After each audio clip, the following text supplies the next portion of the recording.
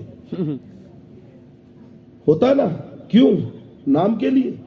حدیث پاک میں ہے کہ جو دعوت سنانے اور دکھانے کے لیے رکھی جائے ایسی دعوتوں میں نہ جاؤ. اللہ, جو دعوت کسی کو دکھانے اور سنانے کے لیے رکھی جائے. اور ایک حدیث میں یہ ہے کہ جس دعوت میں مالداروں کو بلایا گیا اور غریبوں کو چھوڑ دیا گیا ایسی دعوتوں میں بھی نہ جاؤ. اور وہ دعوتیں جہاں پہ شریعت کے خلاف کام ہو رہا ہو, شریعت کی بے حرمتی ہو رکھی ہو. آرکیسٹرا آج لوگ رکھ رہے دعوتوں میں, ادھر دولہا کھڑا ہے اور ادھر آرکیسٹرا کا اسٹیج لگا ہوا ہے. فلمی گانے, بے پردگی, بے حیائی, ناچ گانے, ڈھول تماشے, یہ ڈھول بج رہے, ناچ ہو رہے, پیر صاحب چل رہے ہیں. سمجھ رہے ہیں, کر کے مرید بھی بگڑ رہے ہیں. دلیل مل جا رہی سند کہ ہمارے حضرت تو آئے تھے اس ماحول میں. کسی حضرت کو مت دیکھو, نبی کی شریعت کو دیکھو, مصطفیٰ کے فرمان کو دیکھو کہ نبی کا فرمان کیا ہے, اللہ اس کے نبی کا قانون کیا ہے. لیکن شادی بیاہ کے اندر ڈھول باجے, تماشے, آرکیسٹرا, بے پردگی.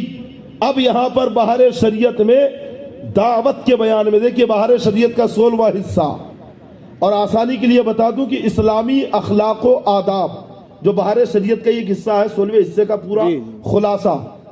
اسلامی اخلاق و آداب, یہ کتاب تو ہر مسلمان کے گھر میں ہونی چاہیے. بے شک صحیح ہے. اردو میں بھی آتی, ہندی میں بھی آتی. کیا نام ہے کتاب کا؟ اسلامی اخلاق و آداب. یہ کتاب گھر میں لا کے رکھے, بچوں کو دے پڑھنے, عورتوں سے بھی کہے کہ پڑھے, سمجھے. اور بھی کئی کتابیں آتی ہیں پڑھنے کے لیے, وہ کتابیں لے کر آئے اور رکھے علماء اہل سنت کی. تو اس میں لکھا ہے کہ جس دعوت میں شریعت کے خلاف کام ہو رکھے ہوں تو اس دعوت میں اگر تم گئے اور کھانا الگ ہے, گانا بجانا الگ ہے, تو عوام کے لیے اجازت ہے کہ کھانا کھائے اور چپ چاپ وہاں سے نکل جائے, گانے بجانے کی طرف نہ جائے. اور خواص کے لیے یعنی علماء کے لیے, پیروں کے لیے, مسجد کے اماموں کے لیے حکم یہ ہے کہ اندر قدم ہی نہ رکھے. بھلے ہی کھانا الگ ہو, گانا الگ ہو, لیکن اندر قدم ہی نہ رکھے, الٹے پیر واپس ہو جائے.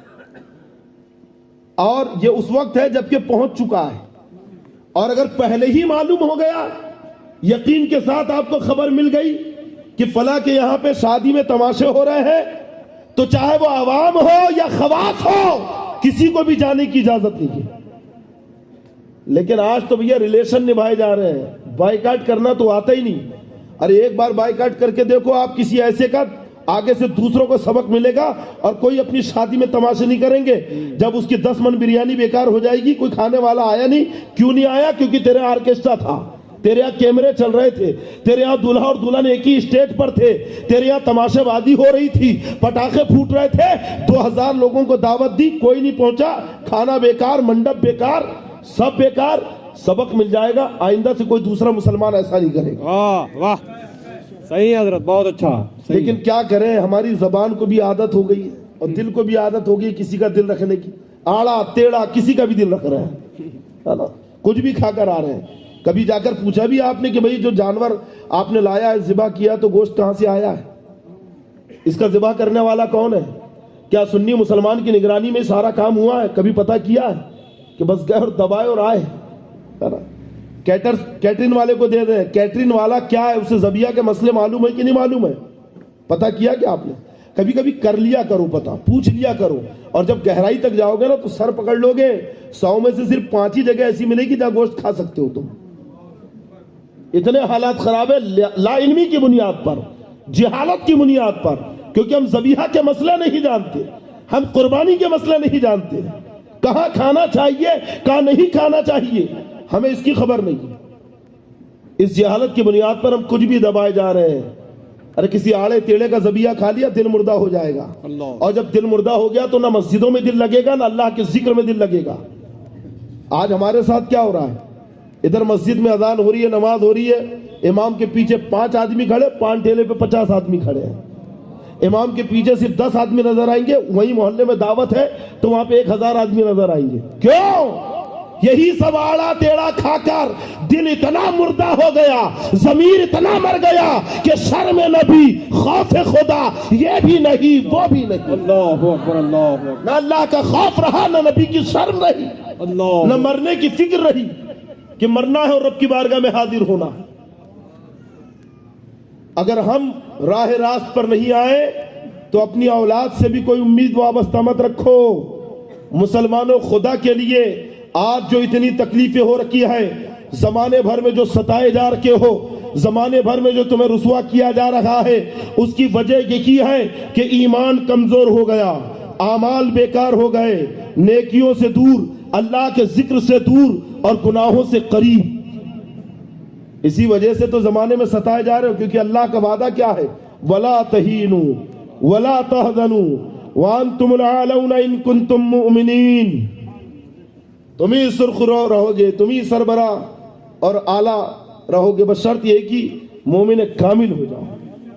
ہمارا کردار بگڑ گیا, ہماری سوچ بدل گئی, ہمارے نوجوانوں کی نگاہوں کا مزاج بدل گیا, عاشقانہ مزاج ہو گیا. اسی کا اثر ہے کہ آج پورے ہندوستان میں بڑی تیزی سے خبریں سننے میں آ رہی کہ فلاں کی لڑکی فلاں غیر کے ساتھ بھاگ گئی. معاذ اللہ رب العالمین. کیوں یہ خبریں آ رہی؟ تم سدھر جاؤ, اپنا کیریکٹر, اپنا ضمیر اور اپنے نفس کی حفاظت کرو. اللہ محفوظ, اللہ حفاظت کرنے والا ہے. قوم کی بچیوں کی حفاظت. اچھا, ایک سیاست بھی ہے جو ہماری غفلت کی وجہ سے اور ہم پر حاوی ہو گئی. پورے ہندوستان میں کیسے سو رہے ہیں؟ میں کہتا ہوں اگر ایک شہر میں ہوتا تو مدعا بھئی ہو گیا, کسی نے نادانی میں کر لیا, کسی گاؤں میں ہو گیا نادانی میں کر لیا. لیکن جو رپورٹ بامبے میں ہے وہی خبر بنگلور سے آ رہی ہے, وہی خبر کلکتہ سے آ رہی ہے, وہی خبر مدراس سے آ رکی ہے, وہی خبر اڑیسہ سے آ رکی ہے, وہی خبر کشمیر سے آ رکی ہے. ایک ہی جیسی خبر ہر طرف سے آ رکی ہے. آخر کیوں؟ کیا تم نے کبھی غور نہیں کیا کہ معاملہ ایک جیسا کی ہے, اسٹیٹ الگ, صوبہ الگ, ریاست الگ, لیکن کیس ایک جیسا؟ کیا لگتا نہیں کہ اس کے پیچھے سازشیں ہیں؟ بے شک صحیح ہے. اس کے پیچھے ایک سوچا سمجھا دماغ ہے, باقاعدہ ایک اسکیم اور ایک مشن بنا کر اس کام کو انجام دیا جا رہا ہے.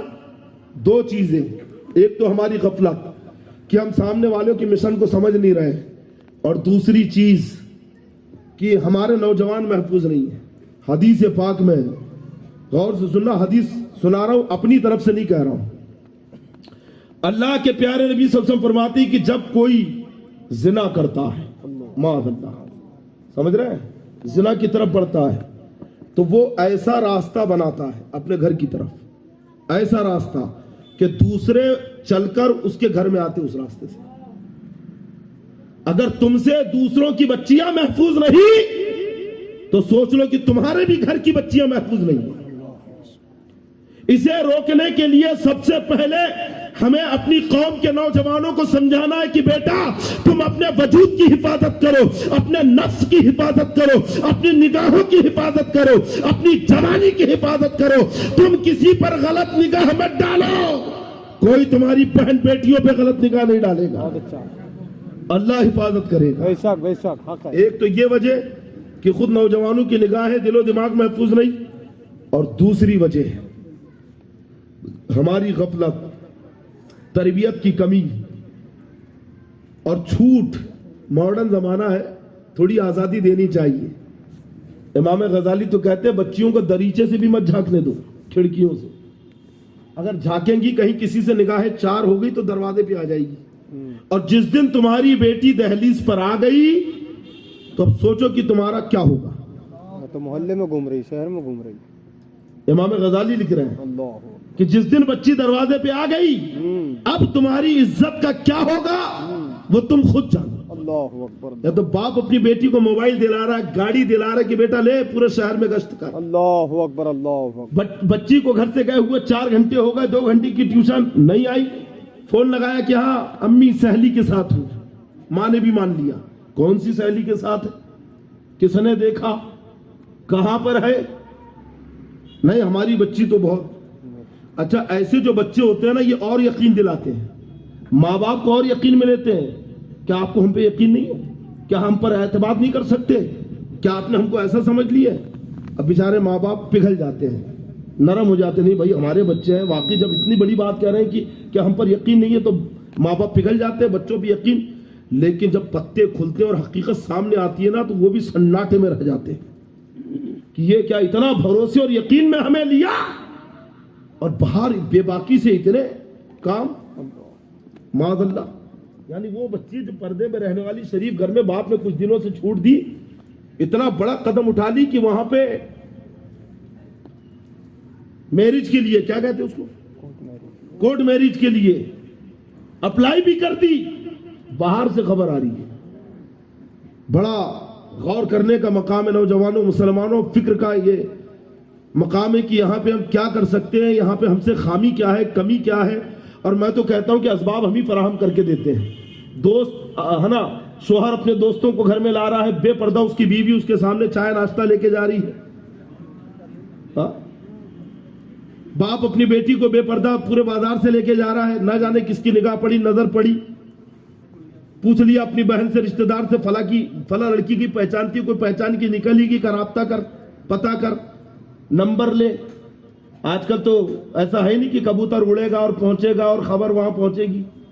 ابھی تو ایسا کہ 2 منٹ کا کام ہے، صرف موبائل ہاتھ میں 2 منٹ نہیں لگنا ہے جی کانٹیکٹ ہونے میں. ابھی اتنا فاسٹ دور ہے، جہاں ڈیجیٹل دور آیا، یہ انٹرنیٹ کا زمانہ آیا، دماغ بھی تیز ہو گئے، پٹاپٹ کنیکشن ہو رہے ہیں.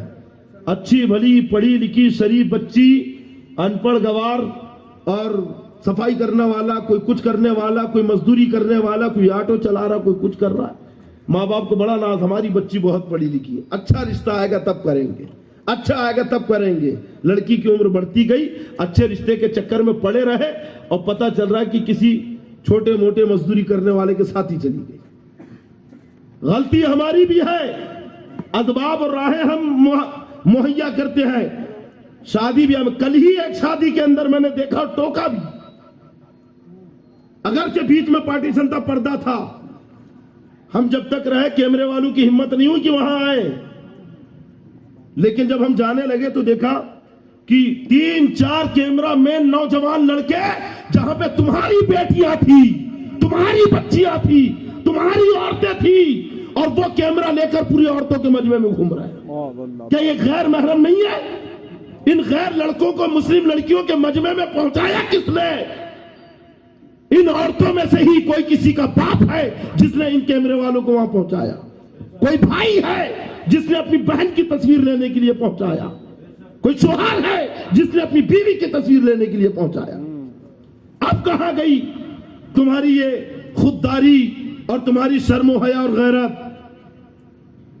یہ کیمرہ مین یہ بیچ میں گھس رہے ہیں. اور سننے میں تو یہاں تک آیا قاری صاحب کہ مہندی لگانے والوں سے عورتیں مہندی لگوا رکھی ہیں. جی جی صحیح ہے. مہندی لگانے کے لیے لڑکے بیٹھے ہوئے. ارے تمہارے کیا ہنر کی کمی ہو گئی؟ قوم میں ایک سے ایک بچیاں مہندی لگانا جانتی ہے. کیا ضرورت ہے بازاروں میں جا کر ان کے ہاتھوں سے مہندی لگوانے کی، یا انہیں اپنے گھر میں بلا کر؟ اور یہ بھی سننے میں آیا ہے بڑے بڑے مہنگے مہنگے میک اپ کیے جا رہے ہیں. ان میک اپ کرنے والوں میں بھی کئی لڑکے ہیں. لڑکیاں تو ہیں، کئی جگہ لڑکوں کو بھی بلایا جا رہا. مان اللہ، اب مصیبت نہیں آئے گی تو کیا آئے گی؟ ستائے نہیں جاؤ گے تو کیا ہوگا؟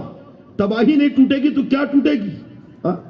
جبکہ رب تبارک و تعالیٰ کا حکم کیا ہے، شریعت کا قانون کیا ہے؟ ارے گھر میں اگر ہے، صحابہ نے پوچھا یا رسول اللہ کیا عورت اپنے دیور سے پردہ کرے گی؟ یعنی دیور جو ہے تو کیا اس سے بھی عورتیں؟ تو میرے آقا فرماتی کہ الہم الموت، دیور موت ہے. جبکہ ایک ہی گھر میں رہ رہے، ایک چھت کے نیچے رہ رہے. اب ہمیشہ تو پردہ کرنا ممکن نہیں، لیکن جتنا ہو اتنا پردہ کرے. دیور سے بے تکلف ہونا عورت کے لیے منع. یہاں تو اپنے شوہر کے دوستوں سے بے تکلف ہے، پڑوسیوں سے بے تکلف، کلاس کے لڑکوں سے بے تکلف. شریعت کی خلاف ورزی کرو گے تو مصیبت نہیں تو کیا آئے گی؟